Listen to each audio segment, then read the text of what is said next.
Robert Spencer, and I'm a retired landscape architect, actually.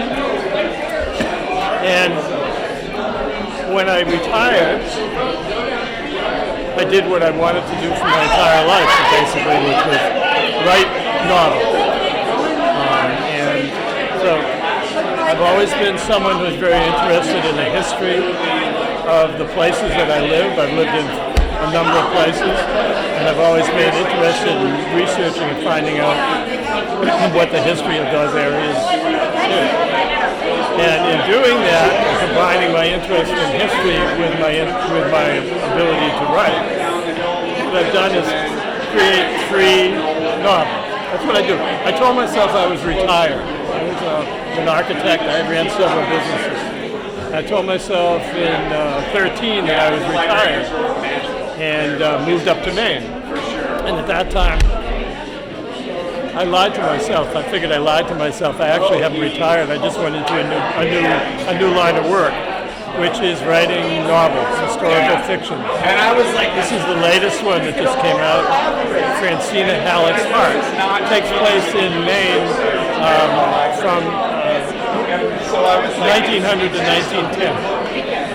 And the background of the novel, the milieu of the novel, is very, very accurate as far as how people traveled, how long it took to get from one place to another, whether there was electricity was available to some but not to others, phones were available to some but not to others.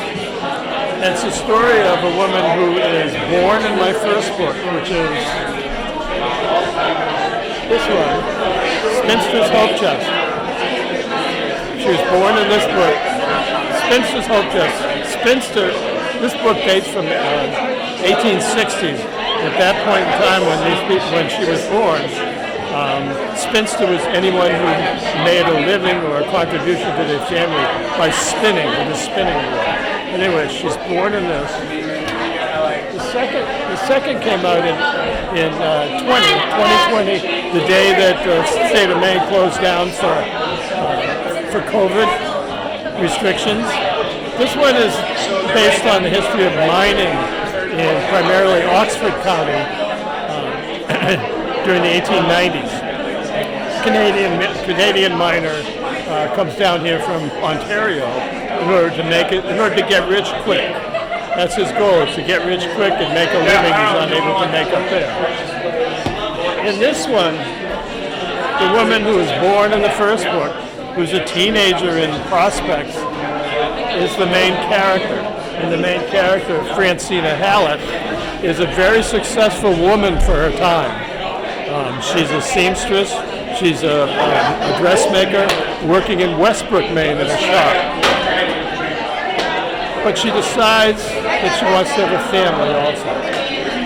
So it's a story of how she makes her way through life trying to do both things.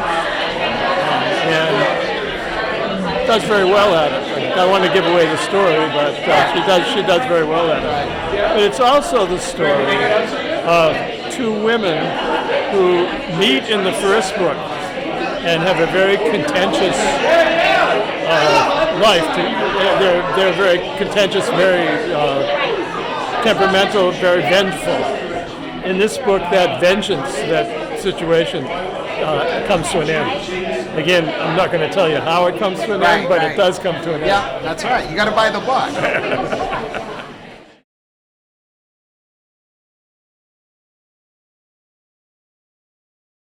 I've been writing since I was 10. Oh, okay. But never had time. Okay. I was basically doing 3 jobs most of the time. I lived in Boston for 43 years, in Charlestown, a very tight neighborhood in Boston, and wasn't able until we moved. So my wife and I retired the same year. When we moved up here, I had to actually have the time to sit down and figure out what I wanted to do with life.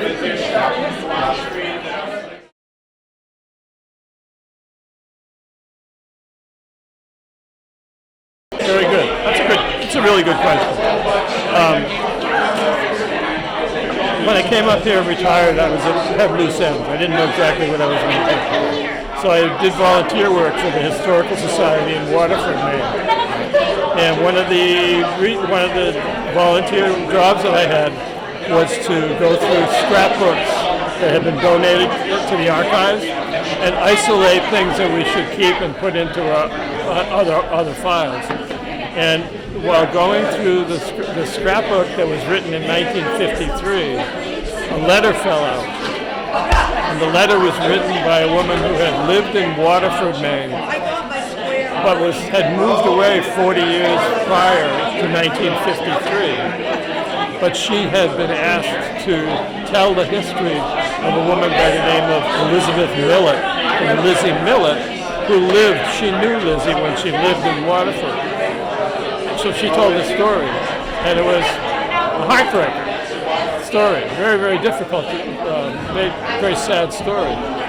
I decided my research was research further on the character, that the woman who wrote it, for whatever reason, she was in her 90s, she hadn't been in town for like over 40 years, she kind of got the story wrong, I felt, that the character was much stronger than what she was portraying. Okay. And so with that as a basis, I changed the story and made the main character, into someone that I could respect and someone who was much stronger than the weak woman that she had been portrayed as before. And then that led to the other two books. Okay.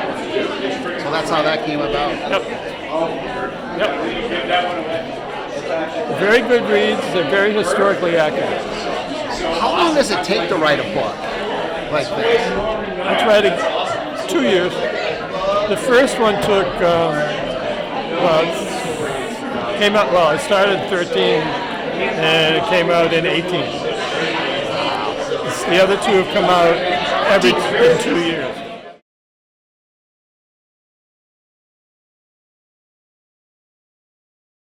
Yes. Because I didn't have any style. I didn't know what my style was going to be. That's right. You know, I didn't know how I was going to tell a story, and so it took a long time. A lot of editing, a lot of drafts. Was it frustrating? No. What else was I going to do? I wasn't going to play golf. Right.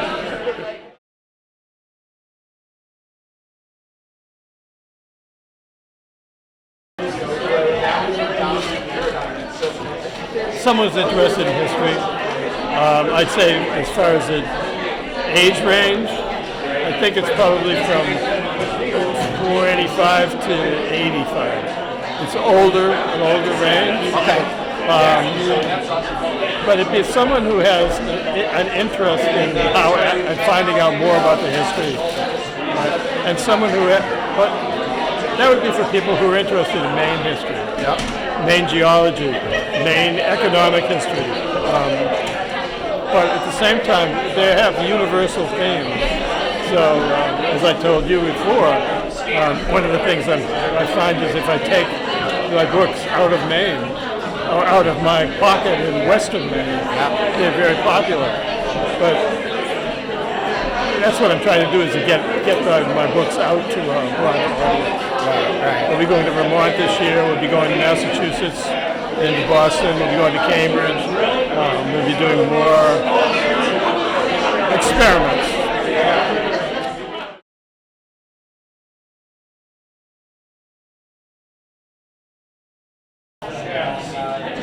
Bruce Coffey, Robert Bruce Coffey, who's a mystery writer in Portland.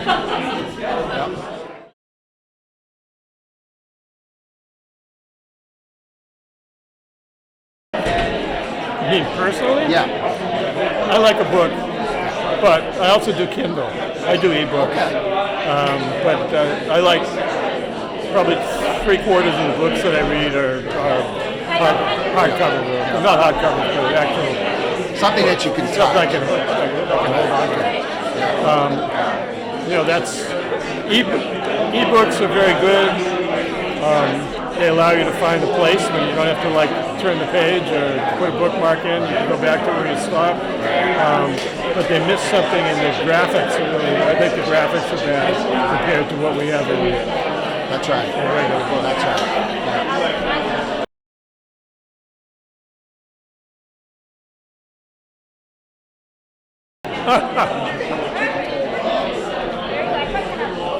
Probably. See, I'm really fussy as far as books that I read.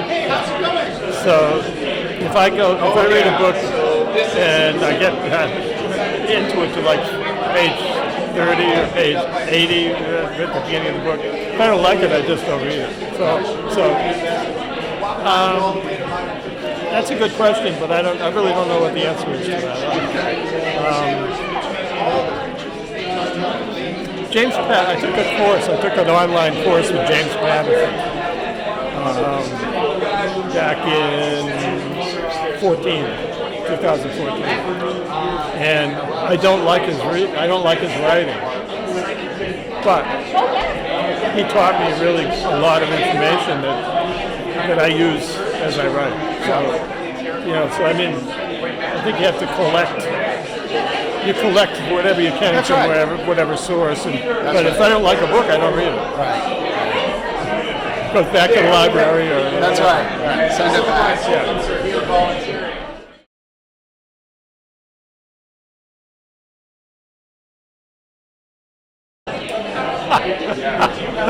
That's very good. It's very timely. I drove here in a Chevy Bolt EUV.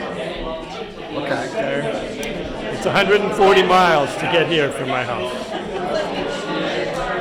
I stopped halfway up here at a charge point and put about 40 miles onto the battery because I had to get here on schedule.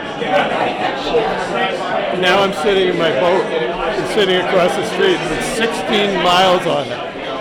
It's like being out of gas almost.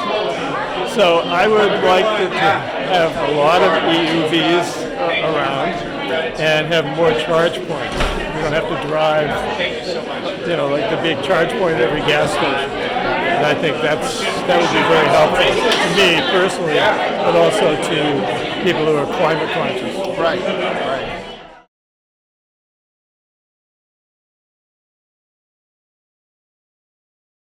They can call my publisher, Maine Authors Publishing. They can contact me directly through my business email, or they can go to my blog and find out information there. Or Amazon. I mean, the books are on Amazon. There's some information there also. Do you sell a lot of books on Amazon? No, most of the books I sell personally. Person to person? Like I did the Freiburg Fair in October at an exhibit, and I sold 150 books That's pretty good, isn't in a it? week. That's how I sold. That's how the books get out there. The publisher does well. The publisher does well. The publisher is representing 70 authors.